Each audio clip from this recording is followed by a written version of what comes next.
Assalamualaikum warahmatullahi wabarakatuh. Alhamdulillahirrabbilalamin. Assalatu wassalamu ala asrofil anbiya'i wal mursalin wa ala alihi washabihi ajmain. Qul rabbi sholli sadri wa yassir li amri wahlul 'uqdatam min lisani yafqahu qawli, amma ba'du. Puji dan syukur kita panjatkan kehadirat Allah Subhanahu wa taala yang telah melimpahkan banyak nikmat, di antara nikmat iman dan nikmat sehat, sehingga kita dapat melaksanakan tugas akhir sekolah ini.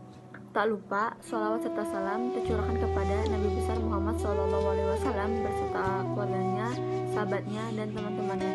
Semoga kita semua mendapat syafaatnya dan mendapat petunjuknya hingga hari akhir nanti. Hikmah dan keutamaan wudhu. Para pembaca yang mulia, wudhu merupakan suatu amalan yang kerap kali kita lakukan. Tata caranya cukup ringkas dan praktis, namun mengandung keutamaan yang besar, sehingga kita tidak boleh memandangnya dengan sebelah mata, karena seluruh syariat yang dibawa oleh Rasulullah SAW terkandung padanya hikmah dan manfaat. Allah Subhanahu wa taala berfirman, artinya, sesungguhnya Allah tidak akan menganiaya siapapun walau menzalimi sekecil zarah, dan jika ada kebajikan walau sebesar zarah, niscaya Allah akan melipat gandakan dan memberikan pahala yang besar. Surat An-Nisa ayat 40. Seperti halnya dengan wudhu, meski amal ini terkesan ringan dan ringkas, tapi memiliki keutamaan yang besar tiada tara, sebagaimana yang Allah Subhanahu wa taala janjikan pada ayat di atas. Berikut ini kami sebutkan beberapa keutamaan wudhu, diantaranya: 1. Pembersih dari noda-noda dosa dan penambah amal kebajikan. Perlu kita sadari bahwa manusia itu bukanlah makhluk yang sempurna, bahkan Allah Subhanahu wa taala sebagai pencipta mensifati manusia dengan sifat lalai dan bodoh, sehingga sering terjatuh dalam perbuatan dosa dan kezaliman, sebagaimana firman Allah Subhanahu wa taala yang artinya, sesungguhnya manusia itu amat aniaya, zalim, dan amat bodoh. Surat Al-Ahzab ayat 2. Ditegaskan pula dalam hadits Rasulullah SAW dari sahabat Anas bin Malik, kullu bani adama khata'u wa khairul khata'ina tawwabun. Artinya setiap anak cucu Adam pasti selalu melakukan kesalahan, dan sebaik-baiknya mereka yang melakukan kesalahan adalah yang selalu bertobat kepadanya. Hadis riwayat Ahmad, Ibnu Majah, dan Ad-Darimi. Akan tetapi dengan rahmat Allah Subhanahu wa taala yang amat luas, Allah Subhanahu wa taala memberikan solusi yang mudah membersihkan diri dari dosa-dosa, diantaranya dengan wudhu. Hingga ketika seseorang selesai dari wudhu, maka ia bersih dari noda-noda tersebut. Dari sahabat Abu Hurairah bahwasanya Rasulullah SAW bersabda, apabila seorang muslim atau mukmin berwudu kemudian mencuci wajahnya, maka akan keluar dari wajahnya setiap dosa pandangan yang dilakukan kedua matanya bersama air wudu atau bersama akhir tetesan air wudu. Apabila ia mencuci kedua tangannya, maka akan keluar setiap dosa yang dilakukan kedua tangannya tersebut bersama air wudu atau bersama akhir tetesan air wudu. Apabila ia mencuci kedua kaki, maka akan keluar setiap dosa yang disebabkan langkah kedua kakinya bersama air wudu atau bersama tetesan akhir air wudu, hingga ia selesai dari wudunya dalam keadaan suci dan bersih dari dosa-dosa. Hadis riwayat Muslim nomor 24. Subhanallah, sebuah rahmat dan kasih sayang yang sangat besar tiada tara yang diberikan Sang Rabbul Alamin kepada para hambanya. Yang kedua, ada anggota wudhu akan bercahaya pada hari kiamat. Pada hari kiamat nanti, umat Nabi Muhammad SAW terbedakan dengan umat yang lainnya dengan cahaya yang nampak pada anggota wudhu. Rasulullah SAW bersabda, Inna ummati yud'auna yaumal kiamati guron muhajjali namin atharil wudhu. Artinya, sesungguhnya umatku akan dipanggil pada hari kiamat nanti dalam keadaan dahi, kedua tangan, dan kaki mereka bercahaya karena bekas wudhu. Hadis riwayat Bukhari nomor 136 dan Muslim nomor 246. Dalam riwayat yang lain, bagaimana engkau mengenali umatmu setelah peninggalanmu, wahai Rasulullah SAW? Seraya Rasulullah SAW menjawab, tahukah kalian bila seseorang memiliki kuda yang berwarna putih pada dahi dan kakinya, di antara kuda-kuda yang berwarna hitam yang tidak ada warna selainnya, bukankah dia akan mengenali kudanya? Para sahabat menjawab, tentu wahai Rasulullah. Rasulullah berkata, mereka umatku nanti akan datang dalam keadaan bercahaya pada dahi dan kedua tangan dan kaki, karena bekas wudhu mereka. Hadis riwayat Muslim nomor 249. Dalam hadis di atas menjelaskan bahwa Nabi Muhammad SAW yang akan percaya nanti pada hari kiamat itu disebabkan karena amalan wudhu. Tentunya siapa yang tidak pernah berwudhu, maka bagaimana mungkin dia akan percaya yang dengan tanda itu Rasulullah SAW akan mengenali sebagai umatnya. Yang ketiga, mengangkat derajat di sisi Allah Subhanahu wa Ta'ala. Semulia-mulia derajat adalah derajat yang tinggi di sisi Allah Subhanahu wa Ta'ala. Adapun seseorang yang meraih derajat tinggi di hadapan manusia itu belum tentu ia berada pada derajat tinggi di sisi Allah. Maka dengan wudhu yang sempurna akan dapat mengangkat derajat yang tinggi di sisi Allah Subhanahu wa Ta'ala. Rasulullah SAW bersabda, "Maukah kalian aku tunjukkan suatu amalan dengan kita mengerjakannya Allah akan menghapuskan dosa-dosa dan mengangkat derajat seseorang?" Lalu para sahabat menjawab, "Tentu wahai Rasulullah." Kemudian Rasulullah SAW bersabda, "Dengan menyempurnakan wudhu walaupun kondisi sulit, memperbanyak langkah kaki ke masjid, dan menunggu sholat setelah sholat, hal tersebutlah yang dinamakan dengan aribat." Hadis riwayat Muslim nomor 251. Selain wudhu memiliki keutamaan yang besar, wudhu juga memiliki peranan yang sangat penting. Tentu saja setiap kita akan melaksanakan sholat, kita harus melaksanakan wudhu terlebih dahulu.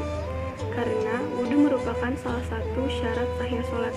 Apabila kita tidak berwudhu, maka sholat kita tidak akan sah. Sebagaimana Rasulullah SAW bersabda, "La tuqbalu sholatu ahadikum ahdasa hatta yatawaddo." Tidaklah sah sholat seseorang apabila ia berhadas hingga ia melakukan wudhu.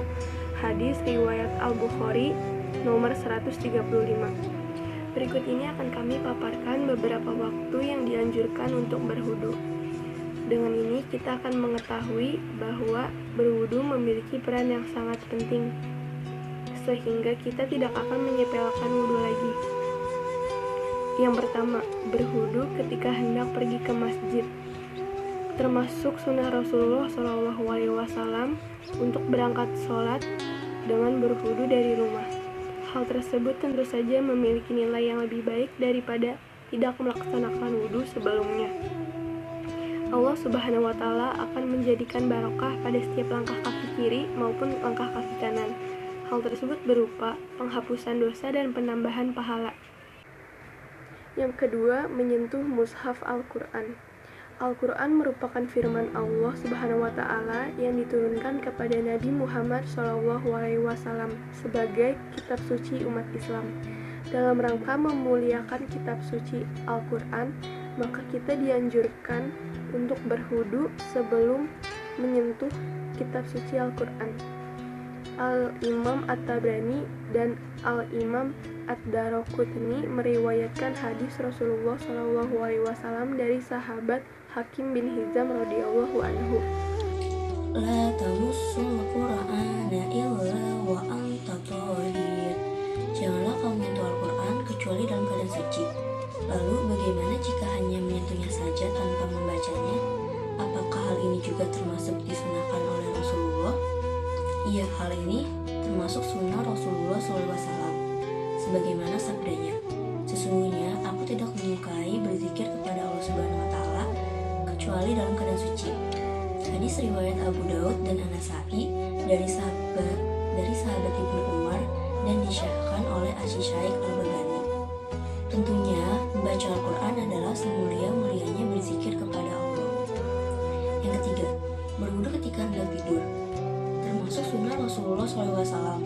Hal ini bertujuan agar umat muslim dalam kondisi suci pada keadaan apapun, melainkan saat ia sedang tidur. Hingga bila memang ajal datang menjemputnya, maka dia pun akan dihadapkan ke Rabbnya dalam keadaan suci. Dan sunnah ini akan mengarahkan pada mimpi baik dan terjauhkannya dari permainan syaitan yang mengincarnya.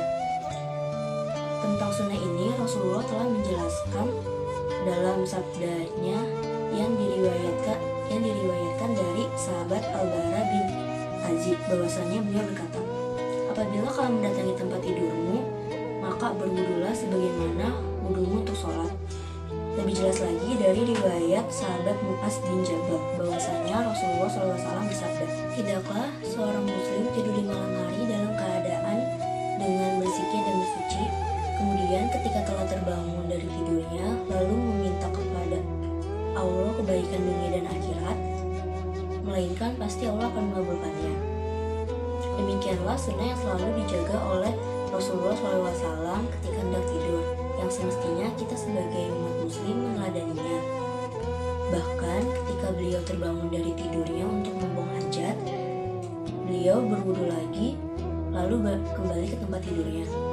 Sebagaimana yang diceritakan Abdullah bin Abbas radhiyallahu anhu, bahwasanya pada suatu malam Rasulullah SAW terbangun dari tidurnya untuk menunaikan hajat. Kemudian beliau membasuh wajah dan tangannya, berwudu lalu kembali ke tempat tidur. Yang keempat, berwudu ketika berhubungan dengan istri. Rasulullah SAW juga membimbing para pasangan suami istri ketika hendak melakukannya. Hendaknya mereka berdoa terlebih dahulu dengan doa yang telah diajarkan oleh Rasulullah SAW. Bismillahirrahmanirrahim. Jannibna syaitona wa jannibi syaitona ma razaqtana. Dengan menyebut nama Allah, ya Allah, jauhkanlah kami dari setan dan jauhkan setan terhadap apa yang Engkau telah rezekikan kepada kami. Hadis riwayat Bukhari nomor 141. Kemudian ketika sudah usai dan ingin mengulanginya lagi, maka hendak keduanya berwudu terlebih dahulu.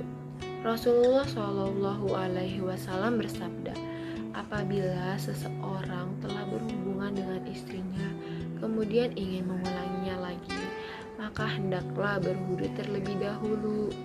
Hadis riwayat Muslim nomor 308 At-Tirmizi, Ahmad dari Abu Sa'id Al-Khudri, dan disyahihkan Asy-Syaikh Al-Albani dalam At-Samarul Mustatob Halimah, dengan tujuan agar setan tidak ikut campur dalam acara yang sakral ini, dan bila dikaruniai anak, maka setan tidak mampu memudorotkannya. Para pembaca, bila kita baca biografi para ulama, maka kita dapati mereka bersungguh-sungguh menjaga wudunya dalam setiap keadaan. Sebagai contoh, Al-Imam Asy-Syatibi, beliau adalah seorang yang buta, akan tetapi tidaklah beliau duduk di suatu majelis ilmu kecuali beliau selalu dalam keadaan suci. Bahkan di antara